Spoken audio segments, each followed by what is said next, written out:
বন্ধুরা, সন্ধ্যাকে গুটি হিসাবে কাজে লাগালো অঙ্কন। অঙ্কন চেয়েছিল সন্ধ্যাকে বিয়ে করে সন্ধ্যাকে দিয়ে মাঠানের কাছ থেকে অনেক কিছু হাতিয়ে নেওয়ার।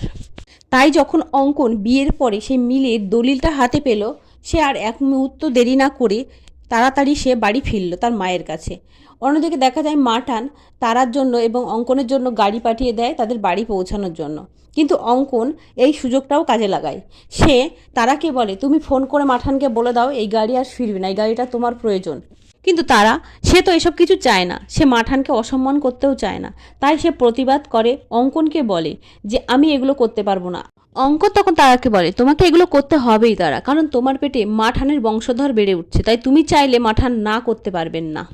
অন্যদিকে দেখা যায় সন্ধ্যাকে যে ডাক্তার ট্রিটমেন্ট করছিল সেই ডাক্তার মাঠানের সাথে দেখা করতেই মাঠানের বাড়িতে আসে। ডাক্তারকে দেখে সন্ধ্যা তো তেলে বেগুনে জ্বলে ওঠে আর বলে, সেই অসভ্য ডাক্তারটা আবার এসেছে এখানে। তখন ডাক্তারটা ভয়ে মাঠানকে বলে, মাঠান আমি এখন আসছি বলে সেখান থেকে পালিয়ে যায় এবং নীল আর তার পুরো পরিবার সন্ধ্যাকে সামলায়।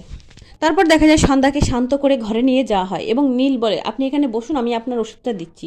সন্ধ্যা মনে মনে বলে, ওই বাজে ডাক্তার, দুশ্চরিত্র ডাক্তারের দেওয়া ওষুধ আমি তো খাবোই না। কিন্তু নীল যখন ওষুধটা দেয় তখন নীলের হাত থেকে ওষুধটা নিয়ে মুখের মধ্যে রাখে এবং জল খাওয়ার ভান করে, ওষুধ খাওয়ার ভান করে।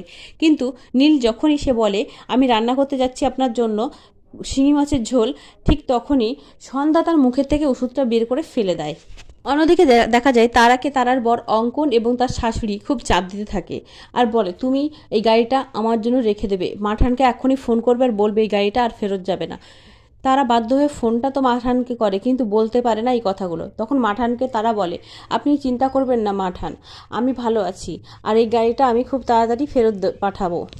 তারা গাড়ি চালাতে পারে, তাই তারা মনে মনে ভাবলো, গাড়ির চাবিটা যদি পাওয়া যায় তাহলে আমি ঠিক গাড়িটা মাঠানের বাড়িতে পৌঁছে দিতে পারবো, আর আমি আকাশদের সাথে এমন অন্যায় যাতে না হয় সেই ব্যবস্থাই করব। তো বন্ধুরা, তারা কি পারবে অঙ্কনের হাত থেকে মাঠানের পরিবারকে বাঁচাতে? জানতে হলে অবশ্যই আমার চ্যানেলটি সাবস্ক্রাইব করে আমার পাশে থাকবেন। ধন্যবাদ।